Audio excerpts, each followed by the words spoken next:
Hello students, video शुरू करने से पहले प्लीज चैनल को लाइक, शेयर और सब्सक्राइब जरूर करें। एक इम्पॉर्टेंट इन्फॉर्मेशन, अगर आपको इस वीडियो के नोट्स चाहिए तो डिस्क्रिप्शन बॉक्स में दिया गया डाउनलोड लिंक चेक करें। Thank you. चलिए शुरू करते हैं। इस वीडियो में हम पढ़ेंगे BHIE 107 modern Europe from mid 18th century to mid 20th century के प्रीवियस ईयर क्वेश्चन और मोस्ट इम्पॉर्टेंट क्वेश्चंस। ये क्वेश्चंस आपके एग्जाम के लिए बहुत इंपॉर्टेंट है। अगर आपने ये अच्छे से कर लिए तो एग्जाम निकलना पक्का है। Let's begin. इस वीडियो में हम कवर करेंगे question 1, explain the origin and significance of the French revolution of 1789। इस क्वेश्चन में हमें ये बताना है कि फ्रेंच रेवोल्यूशन क्यों हुआ और इसका हिस्टोरिकल इंपॉर्टेंस क्या था। Question 2, discuss the factors that made England the first industrial nation. इसमें हमें बताना है कि इंग्लैंड सबसे पहला इंडस्ट्रियल देश कैसे बना। Question 3, discuss the relationship between popular mobilization and the rise of nationalism. इसमें हमें बताना है कि लोगों की पार्टिसिपेशन ने नेशनलिज्म को कैसे बढ़ावा दिया। Question 4, analyse the crisis in capitalist economy after the world war II। इस क्वेश्चन में हमें वर्ल्ड वॉर II के बाद कैपिटलिस्ट इकोनॉमीज में आई प्रॉब्लम्स को समझाना है। Question 5, explain the ideas of utilitarians and the doctrine of laissez faire. इसमें हमें यूटिलिटेरियन थिंकर्स के विचार और लेसे-फेयर इकोनॉमिक्स क्या होती है ये बताना है। Question 6, write a note on Bonapartism. इस क्वेश्चन में हमें नेपोलियन के रूल और उसके पॉलिटिकल सिस्टम को एक्सप्लेन करना है। Question 7, how did industrialization contribute to urbanization. इसमें बताना है कि इंडस्ट्रियलाइजेशन ने सिटीज का डेवलपमेंट कैसे किया। Question 8, write a note on women education in Europe during 18th and 19th centuries. इस क्वेश्चन में हमें यूरोप में वीमेन एजुकेशन की स्थिति और बदलावों को बताना है। Question 9, right in brief about Germany unification. इसमें हमें जर्मनी के एकीकरण के मेन इवेंट्स और इंपॉर्टेंस को एक्सप्लेन करना है। Question 10, discuss in brief cultural dimensions of imperialism. इसमें हमें बताना है कि इंपीरियलिज्म ने कल्चर और सोसाइटी को कैसे अफेक्ट किया। Question 11, analyse the rise of fascism in Italy. इसमें हमें बताना है कि इटली में फैशिज्म कैसे उतरा और उसके पीछे क्या रीजंस थे।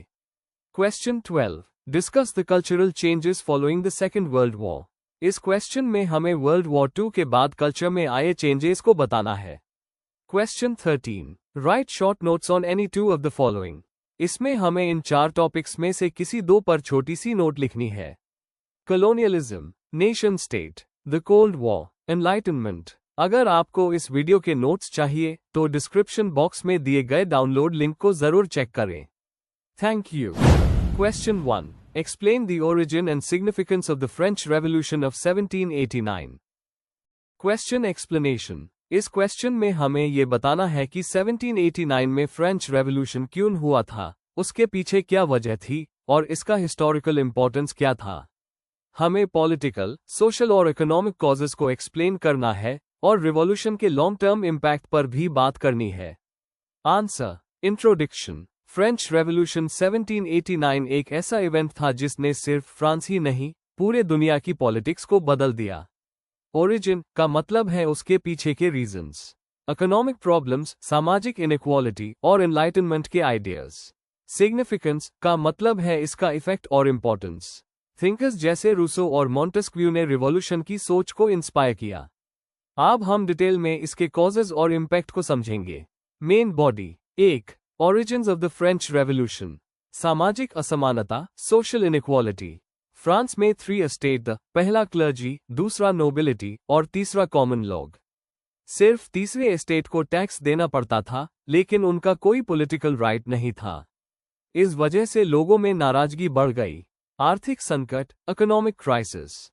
फ्रांस कई जंगों जैसे अमेरिकन रेवोल्यूशन में पैसे उड़ा चुका था और राजा का खर्चा भी बहुत ज्यादा था। खाने के दाम बढ़ने और बेरोजगारी ने लोगों का गुस्सा और बढ़ा दिया। पॉलिटिकल लीडरशिप की कमी। किंग लुई 16 डिसीजन लेने में वीक था और क्राइसिस हैंडल नहीं कर पाया। 1789 में एस्टेट्स जनरल की मीटिंग ने प्रॉब्लम्स को सामने ला दिया और रिवॉल्यूशन की शुरुआत हो गई। एनलाइटनमेंट के विचार। रूसो, वोल्टेयर जैसे थिंकर्स ने फ्रीडम, इक्वालिटी और डेमोक्रेसी की बात की। इन्हीं आइडियाज से लोगों में बदलाव की सोच आए। 2, रेवोल्यूशन के मुख्य घटनाएं बैस्टिल का गिरना, द 14th of July 1789। ये रॉयल पावर का सिंबल था। जब लोगों ने इसे तोड़ दिया तो रेवोल्यूशन ऑफिशियली स्टार्ट हो गया।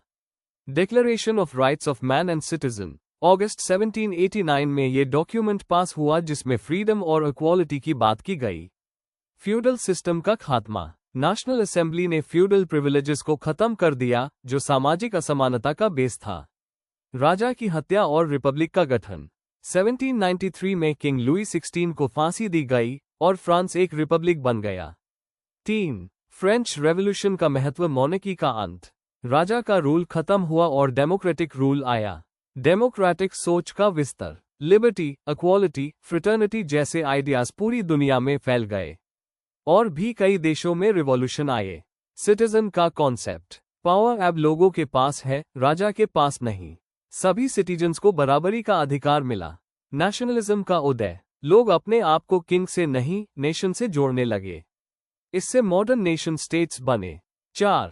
कामिया और विरोधाभास, हिंसा और रेन ऑफ टेरर, रोबेस्पियर के टाइम में हजारों लोगों को मारा गया, रेवोल्यूशन वायलेंट हो गया था।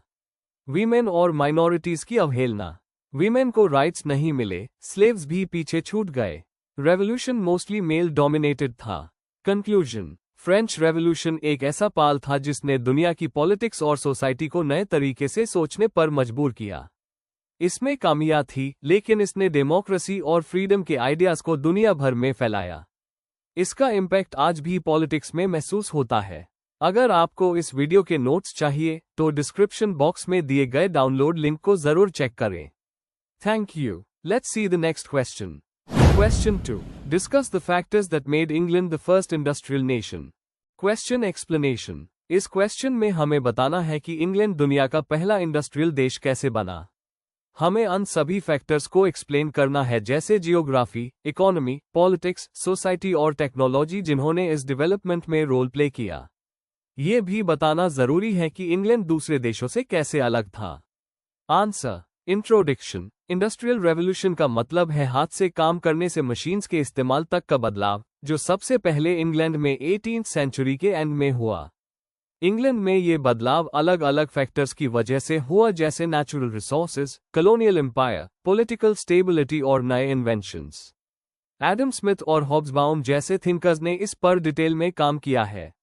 Main body. 1. जियोग्राफिकल और नेचुरल एडवांटेजेस। इंग्लैंड में कोल और आयरन जैसे नेचुरल रिसोर्सेज की भरपूरता थी जो इंडस्ट्रीज के लिए बहुत इंपॉर्टेंट थे। रिवर्स और हार्बर्स की वजह से ट्रांसपोर्ट और ट्रेड इजी था। आइलैंड होने की वजह से ये दूसरी यूरोपियन वॉर्स से बचा रहा और सी ट्रेड में स्ट्रांग बना।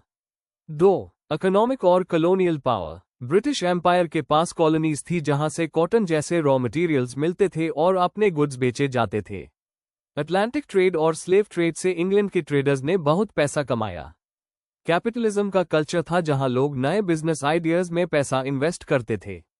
3. पॉलिटिकल स्टेबिलिटी और लीगल सिस्टम। इंग्लैंड में एक स्टेबल गवर्नमेंट थी जहां मोनार्की और पार्लियामेंट बैलेंस में थे। ग्लोरियस रेवोल्यूशन के बाद लीगल सिस्टम स्ट्रांग हो गया जो बिजनेस और प्रॉपर्टी राइट्स को प्रोटेक्ट करता था। इन्वेंटर्स और बिजनेसमैन को लॉ से प्रोटेक्शन मिलती थी जो उन्हें एनकरेज करता था। 4. टेक्नोलॉजिकल डेवलपमेंट और साइंटिफिक अप्रोच। इंग्लैंड ने नए मशीन्स बनाए जैसे spinning jenny, steam engine, James Watt और पावर लूम।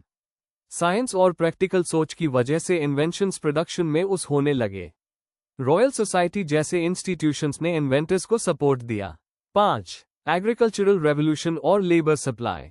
एग्रीकल्चर में नए मेथड्स जैसे क्रॉप रोटेशन और एनक्लोजर से प्रोडक्शन बढ़ा। रूरल लोगों की जरूरत कम हुई और वो सिटीज में फैक्ट्री जॉब्स के लिए आ गए। इससे इंडस्ट्रीज के लिए सस्ता और अवेलेबल लेबर मिल गया। 6. फाइनेंशियल इंस्टीट्यूशंस और इंफ्रास्ट्रक्चर। बैंक्स, इंश्योरेंस कंपनीज और जॉइंट स्टॉक फर्म्स ने बिजनेसमैन को पैसा प्रोवाइड किया। गवर्नमेंट ने रोड्स, कैनाल्स और लेटर रेलवेज में इन्वेस्टमेंट किया। लंदन स्टॉक एक्सचेंज और बैंक ऑफ इंग्लैंड ने फाइनेंशियल सिस्टम स्ट्रॉन्ग बनाया। कंक्लूजन। तो कंक्लूजन में कहा जा सकता है कि इंग्लैंड का इंडस्ट्रियल देश बनना किसी एक रीजन की वजह से नहीं था। Natural resources, supportive politics, scientific inventions और कॉलोनियल पावर सभी ने मिलकर एक परफेक्ट एनवायरनमेंट क्रिएट किया जिसमें इंडस्ट्री ग्रो कर सकी। इस वजह से इंग्लैंड सबसे पहले इंडस्ट्रियल पावर बना।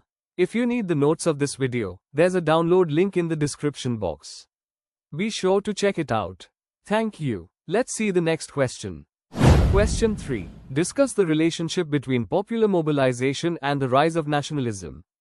Question explanation. इस क्वेश्चन में ये पूछा गया है कि आम जनता के मूवमेंट या पार्टिसिपेशन ने नेशनलिज्म के विकास में क्या रोल प्ले किया। आपको बताना है कि कैसे लोगों के कलेक्टिव एक्शन जैसे प्रोटेस्ट, रिवोल्ट या पॉलिटिकल इन्वॉल्वमेंट ने नेशनलिज्म को बढ़ावा दिया, खासकर 18th से 20th सेंचुरी तक के यूरोप में। आंसर। इंट्रोडक्शन। पॉपुलर मोबिलाइजेशन का मतलब होता है आम जनता का किसी पॉलिटिकल या सोशल मूवमेंट में एक्टिवली हिस्सा लेना। नेशनलिज्म एक ऐसा विचार है जो एकता, अपनी पहचान और अपने राष्ट्र के लिए गर्व को बढ़ावा देता है। 18th सेंचुरी के बाद से यूरोप में लोगों के मूवमेंट ने नेशनलिज्म को काफी सपोर्ट किया। फ्रेंच रिवॉल्यूशन जैसे एग्जाम्पल दिखाते हैं कि जनता के सपोर्ट से नेशनलिस्ट सोच कैसे स्ट्रांग बनी। इस आंसर में हम दोनों के कनेक्शन को डिटेल में समझेंगे।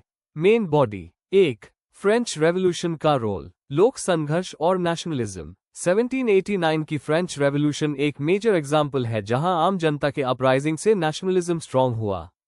किसानों, मजदूरों और मिडिल क्लास ने मोनार्की के खिलाफ आवाज उठाई और लोगों के राज का डिमांड किया। नेशन एज द पीपल का कॉन्सेप्ट पॉपुलर हुआ, जिसमें राष्ट्र का मतलब राजा नहीं बल्कि उसके नागरिक बन गए। ट्राइकलर फ्लैग, नेशनल एंथम और सिटीजन आर्मी जैसे सिंबल्स ने लोगों को एक राष्ट्रीय पहचान दी। 2. 19th सेंचुरी के नेशनलिस्ट मूवमेंट और मैस पार्टिसिपेशन। जर्मनी और इटली जैसे देशों में यूनिफिकेशन के मूवमेंट में जनता का रोल बहुत इंपॉर्टेंट था। इटली में गैरिबाल्डी ने लोगों की आर्मी बनाई और उन्हें मोटिवेट किया एक यूनाइटेड इटली के लिए। जर्मनी में बिस्मार्क ने पॉलिटिकल और मिलिट्री टैक्टिक्स यूज की, लेकिन पब्लिक सपोर्ट ने नेशनलिज्म को ग्राउंड लेवल तक पहुंचाया। अखबारों, गीतों, स्पीशीज और लिटरेचर के माध्यम से लोगों में एक राष्ट्रीय भावना जगाई गई। 3. प्रिंट, कल्चर और एजुकेशन के जरिए मोबिलाइजेशन। जब लिटरेसी बढ़ी, तब प्रिंट मीडिया ने लोगों तक नेशनलिस्ट आइडियाज पहुंचाने का काम किया। न्यूज़पेपर्स और बुक्स से लीडर्स ने जनता को कनेक्ट किया और एक कलेक्टिव आइडेंटिटी डेवलप की। लोकगीत, लैंग्वेज और कल्चरल हिस्ट्री ने अलग अलग कम्युनिटीज को जोड़ने का काम किया। स्कूल्स में भी नेशनल हीरोज और हिस्ट्री को सिखाकर लोगों में राष्ट्रवाद का भावना जगाया गया। 4. मजदूर और किसानों का नेशनलिस्ट मूवमेंट्स में योगदान। इंडस्ट्रियलाइजेशन के दौरान मजदूर क्लास ने अपने राइट्स के लिए नेशनलिज्म के साथ जुड़कर मूवमेंट चलाए। कई बार किसानों ने भी लैंड रिफॉर्म या इंडिपेंडेंस के प्रॉमिस पर नेशनलिस्ट मूवमेंट का सपोर्ट किया। लीडर्स ने समझा कि जनता का सपोर्ट जरूरी है, इसलिए उन्होंने अपने संदेश को आम जनता के अनुकूल बनाया। इस तरह नेशनलिज्म सिर्फ एलिट का आइडिया नहीं रहा, बल्कि एक मास मूवमेंट बन गया। कंक्लूजन। पॉपुलर मोबिलाइजेशन और नेशनलिज्म का रिश्ता काफी गहरा है। आम जनता ने नेशनलिस्ट मूवमेंट्स को ताकत, लेजिटिमेसी और एक नया डायरेक्शन दिया। जब किसान, मजदूर और पढ़े लिखे लोग सब जुड़ गए, तो नेशनलिज्म एक स्ट्रांग और इंक्लूसिव फोर्स बन गया। इसने यूरोप का पॉलिटिकल सिस्टम बदल दिया और आगे चलकर दुनिया भर में इंडिपेंडेंस मूवमेंट्स को प्रेरणा दी। If you need the notes of this video, there's a download link in the description box. Be sure to check it out. Thank you. Let's see the next question. Question 4. Analyze the crises in capitalist economy after the World War II. Question explanation. इस question में हमें यह समझाना है कि world war II के बाद capitalist economies को कौन कौन सी प्रॉब्लम्स का सामना करना पड़ा। हमें inflation, unemployment, oil crisis, recession जैसे मुद्दों पर बात करनी है और ये भी बताना है कि इन क्राइसिस का रिस्पांस क्या था। आंसर। इंट्रोडक्शन। कैपिटलिस्ट इकोनॉमी एक ऐसा सिस्टम होता है जहां प्राइवेट ओनरशिप और मार्केट कंपटीशन पर इकोनॉमी चलती है। वर्ल्ड वॉर II के बाद इनिशियली कैपिटलिस्ट कंट्रीज जैसे अमेरिका और वेस्टर्न यूरोप में ग्रोथ हुआ, लेकिन कुछ ही साल बाद उन्हें कई इकोनॉमिक प्रॉब्लम्स ने घेर लिया। इनमें स्टैगफ्लेशन, ऑयल शॉक और फाइनेंशियल क्राइसिस शामिल है। आइए इन सभी क्राइसिस को डिटेल में समझते हैं। Main body. 1. Post war economic boom और उसकी लिमिटेशंस। 1945 से 1973 तक कैपिटलिस्ट इकोनॉमीज में तेजी से ग्रोथ हुआ, इससे गोल्डन एज ऑफ कैपिटलिज्म कहा जाता है। लेकिन ये boom mainly war industries, US की मदद जैसे मार्शल प्लान और रिकंस्ट्रक्शन प्रोजेक्ट्स पर डिपेंड था। 1970 के शुरू होते हाई स्लो डाउन और इन्फ्लेशन दिखने लगा। 2. ऑयल शॉक्स और स्टैगफ्लेशन 1970, 1973 और 1979 के ऑयल क्राइसिस ने एनर्जी के प्राइसेस को बढ़ा दिया, जिसकी वजह से प्रोडक्शन कॉस्ट भी बढ़ गई। इससे स्टैगफ्लेशन हुआ, जिसमें इकोनॉमी ग्रो नहीं कर रही थी, इन्फ्लेशन हाई था और अनएम्प्लॉयमेंट भी बढ़ता गया। केन्जियन पॉलिसीज इस प्रॉब्लम को सॉल्व नहीं कर पाए। 3. ग्लोबलाइजेशन और डिइंडस्ट्रियलाइजेशन 1980 to 1990। ग्लोबलाइजेशन के वजह से कंपनीज ने सस्ती लेबर के लिए अपना प्रोडक्शन बाहर के देशों में शिफ्ट कर दिया। वेस्टर्न कंट्रीज में मैन्युफैक्चरिंग जॉब्स गायब होने लगी, इससे डिइंडस्ट्रियलाइजेशन हुआ। इससे इनइक्वालिटी बढ़ी और लोगों में डिसैटिस्फैक्शन भी। 4. फाइनेंशियलाइजेशन और 2008 का ग्लोबल फाइनेंशियल क्राइसिस। 1990 के बाद से कैपिटलिज्म फाइनेंस सेक्टर पर ज्यादा डिपेंडेंट हो गया, इससे फाइनेंशियल कैपिटलिज्म कहा गया। बैंक्स के रिस्की लोन्स और स्टॉक मार्केट बबल्स के वजह से 2008 में ग्लोबल फाइनेंशियल क्राइसिस आया। कई बैंक्स डूब गए, लोगों ने जॉब्स और घर खोए, और गवर्नमेंट्स ने बेलआउट्स दिए। 5. स्ट्रक्चरल प्रॉब्लम्स और पॉलिसी रिस्पॉन्सेस। कुछ मेजर प्रॉब्लम्स थी। इनइक्वालिटी का बढ़ना, क्रेडिट सिस्टम पर ज्यादा डिपेंडेंस, एनवायरनमेंट का डैमेज। कुछ सॉल्यूशंस लाए गए। Welfare state reforms, IMF, world bank के थ्रू ग्लोबल कोऑपरेशन, न्यूलिबरल पॉलिसीज जैसे प्राइवेटाइजेशन, डीरेगुलेशन, लेकिन इनका इम्पैक्ट मिक्स्ड था। कंक्लूजन, वर्ल्ड वॉर II के बाद कैपिटलिस्ट सिस्टम ने ग्रोथ तो देखा, लेकिन कई क्राइसिस भी फेस किए। चाहे वो स्टैगफ्लेशन हो या फाइनेंशियल क्राइसिस, कैपिटलिस्ट मॉडल को बार बार अडेप्ट करना पड़ा। हर बार नए सॉल्यूशंस लाए गए, लेकिन सभी समस्याओं का परमानेंट हल नहीं मिला। आज भी कैपिटलिस्ट इकोनॉमीज को ग्रोथ के साथ साथ इक्विटी और स्टेबिलिटी के बीच बैलेंस बनाना पड़ता है। If you need the notes of this video, there's a download link in the description box. Be sure to check it out. Thank you. Let's see the next question. Question 5. Explain the ideas of utilitarians and the doctrine of laissez-faire. Question explanation. इस question में हमें दो important विचारधाराओं को समझाना है, utilitarianism और laissez-faire। पहले हमें बताना है कि यूटिलिटेरियन सोच क्या होती है, कौन थिंकर्स इसके पीछे द और इसके की प्रिंसिपल्स क्या है। फिर हमें laissez-faire का मतलब, उसका ओरिजिन और इकोनॉमिक थिंकिंग पर इसका क्या असर पड़ा, यह एक्सप्लेन करना है। आंसर। इंट्रोडक्शन। यूटिलिटेरियनिज्म एक ऐसी फिलॉसफी है जो कहती है कि वो काम सही है जो मैक्सिमम लोगों को खुशी या फायदा दे। जेरेमी बेंथम और जॉन स्टुअर्ट मिल जैसे थिंकर्स ने इस थियरी को डेवलप किया। laissez-faire एक इकोनॉमिक थियरी है जो कहती है कि सरकार को बिजनेस और मार्केट में कम से कम दखल देना चाहिए। दोनों विचारधाराओं ने 18वीं-19वीं सदी के दौरान यूरोप की सोसाइटी और इकोनॉमी को डीप इम्पैक्ट दिया। Main body. 1. यूटिलिटेरियनिज्म को समझना। डेफिनेशन। यूटिलिटेरियनिज्म एक एथिकल थियरी है जो कहती है कि बेस्ट काम वो होता है जो सबसे ज्यादा लोगों को खुशी दे। Important thinkers. जेरेमी बेंथम, सबसे ज्यादा लोगों की सबसे ज्यादा खुशी का प्रिंसिपल दिया। जॉन स्टुअर्ट मिल, बेंथम से एग्री किया पर क्वालिटी ऑफ हैप्पीनेस पर भी फोकस दिया। Main ideas. जो काम हैप्पीनेस बढ़ाए, वो सही है। हर इंडिविजुअल का हैप्पीनेस इक्वली इंपॉर्टेंट है। सोसाइटी के इंटरेस्ट को प्रमोट करना चाहिए। सामाजिक असर। लीगल और सोशल रिफॉर्म्स जैसे कि एजुकेशन, प्रिजन रिफॉर्म और वर्कर्स राइट्स को सपोर्ट किया। डेमोक्रेसी और लिबर्टी के सपोर्टर्स रहे। 2. laissez-faire की सोच। डेफिनेशन। laissez-faire का मतलब होता है लेट इट बी या छोड़ दो, यानी गवर्नमेंट बिजनेस में इंटरफियर ना करे। Important thinkers. एडम स्मिथ, अपनी बुक वेल्थ ऑफ नेशंस में फ्री मार्केट का सपोर्ट किया। फ्रेंच फिजियोक्रेट्स, नेचर के रूल्स पर बेस्ड इकोनॉमी की बात की। Main principles. जब लोग अपना सेल्फ इंटरेस्ट फॉलो करते हैं तो इकोनॉमी ऑटोमेटिकली बैलेंस हो जाती है। कंपटीशन से एफिशिएंसी और इनोवेशन बढ़ता है। गवर्नमेंट का रोल सिर्फ लॉ ऑर्डर, सिक्योरिटी और प्रॉपर्टी प्रोटेक्शन तक सीमित होना चाहिए। 3. दोनों के बीच संबंध। यूटिलिटेरियनिज्म एथिकल थॉट है और laissez-faire इकोनॉमिक, पर दोनों इंडिविजुअल फ्रीडम को इंपॉर्टेंस देते हैं। कई यूटिलिटेरियन थिंकर्स फ्री मार्केट को सपोर्ट करते थे क्योंकि उन्हें लगता था इससे सबका फायदा होता है। पर लेटर मिल ने बोला कि कभी कभी गवर्नमेंट इंटरवेंशन भी जरूरी होता है सोशल जस्टिस के लिए। 4. आलोचना और लेगेसी। यूटिलिटेरियनिज्म की क्रिटिसिज्म। इंडिविजुअल राइट्स को इग्नोर करता है। खुशी को एक्यूरेटली मेजर करना मुश्किल है। लेसे फेयर की क्रिटिसिज्म, पुअर लोगों का एक्सप्लॉयटेशन हो सकता है, इनइक्वालिटी बढ़ सकती है, प्रोटेक्शन की कमी हो सकती है। लेगेसी, मॉडर्न लिबरलिज्म और इकोनॉमिक रिफॉर्म्स इन्हीं आइडियाज से इन्फ्लुएंस्ड है। इनका असर आज भी पॉलिसी मेकिंग और गवर्नेंस में दिखता है। कंक्लूजन, यूटिलिटेरियनिज्म और लेसे फेयर ने यूरोप की सोच और सिस्टम को डीपली इन्फ्लुएंस किया। दोनों थियरीज ने इंडिविजुअल फ्रीडम और रैशनल पॉलिसीज पर फोकस दिया। आज भी इनका इम्पैक्ट पॉलिसीज, गवर्नेंस और एथिक्स में देखा जा सकता है। अगर आपको इस वीडियो के नोट्स चाहिए तो डिस्क्रिप्शन बॉक्स में दिए गए डाउनलोड लिंक को जरूर चेक करें। Thank you. चलिए अगला क्वेश्चन देखते हैं।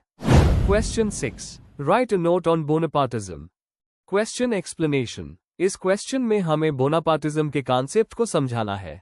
मतलब ये बताना है कि बोनापार्टिज्म क्या होता है, कैसे स्टार्ट हुआ और इसके की फीचर्स क्या है। नेपोलियन बोनापार्ट के रूल के एग्जाम्पल के थ्रू इस आइडियोलॉजी को क्लियर करना होगा। Answer, introduction. बोनापार्टिज्म एक पॉलिटिकल आइडियोलॉजी है जो नेपोलियन बोनापार्ट के लीडरशिप स्टाइल पर बेस्ड है। इसमें स्ट्रॉन्ग सेंट्रलाइज्ड पावर, एक कैरिज्मेटिक लीडर, मिलिट्री का इंपॉर्टेंस और लोगों की अप्रूवल लेना जैसे फीचर्स होते हैं। नेपोलियन ने इस कॉन्सेप्ट का यूज करके अपनी पावर को लेजिटिमाइज किया। आज भी कई लीडर्स के स्टाइल को बोनापार्टिस्ट कहा जाता है। Main body. 1. बोनापार्टिज्म का उद्भव और डेफिनेशन। बोनापार्टिज्म का ओरिजिन 19th सेंचुरी के स्टार्ट में हुआ जब नेपोलियन पावर में आए। ये एक ऐसे सिस्टम को दिखाता है जहां एक मिलिट्री लीडर एब्सोल्यूट पावर रखता है लेकिन लोगों की अप्रूवल के थ्रू उसे लेजिटिमाइज करता है। इसमें ऑथोरिटेरियन और डेमोक्रेटिक दोनों एलिमेंट्स मिक्स होते हैं। 2. बोनापार्टिज्म के की फीचर्स। सेंट्रलाइज्ड पावर, लीडर के पास सारी अथॉरिटी होती है, एग्जीक्यूटिव, जुडिशरी और लेजिस्लेटिव डिसीजंस भी वही लेता है। प्लेबिसाइट के जरिए सपोर्ट, नेपोलियन लोगों से वोट करवा के अपने डिसीजंस को पब्लिक की मर्जी दिखाते थे। कैरिज्मेटिक लीडरशिप, लीडर को एक नेशनल हीरो या सेवियर के रूप में देखा जाता है।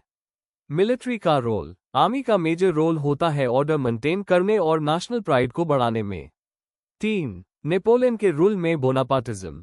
नेपोलियन 1799 में पावर में आए और बोनापार्टिस्ट प्रिंसिपल्स का यूज करके रूल को स्ट्रांग बनाया। 1804 में प्लेबिस्काइट के बाद खुद को एम्परर डिक्लेयर किया। सिविल रिफॉर्म्स जैसे नेपोलियनिक कोड लाए, सेंट्रल एडमिनिस्ट्रेशन बनाया और नेशनलिज्म प्रमोट किया। 4. लेगेसी और मॉडर्न यूसेज। बोनापार्टिज्म नेपोलियन 3 जैसे रूलर्स पर भी अप्लाई होता है और कुछ मॉडर्न लीडर्स के रूल स्टाइल में भी दिखता है। कार्ल मार्क्स ने बोनापार्टिज्म को एक बोर्जवा डिक्टेटरशिप बोला जो डेमोक्रेसी का मस्क पहनता है। ये बताता है कि क्राइसिस के टाइम में कैसे एक पावरफुल लीडर लोगों की अप्रूवल लेके ऑथोरिटेरियन बन सकता है। कंक्लूजन, बोनापार्टिज्म एक ऐसा पॉलिटिकल मॉडल है जिसमें पावर सेंट्रलाइज्ड होती है लेकिन उससे लोगों के सपोर्ट से लेजिटिमाइज किया जाता है। नेपोलियन इसका बेस्ट एग्जाम्पल था, लेकिन इसके प्रिंसिपल्स आज भी कई लीडर्स में दिखते हैं। यह कॉन्सेप्ट समझने से हमें मॉडर्न पॉलिटिकल सिस्टम्स को बेटर एनालाइज करने में हेल्प मिलती है।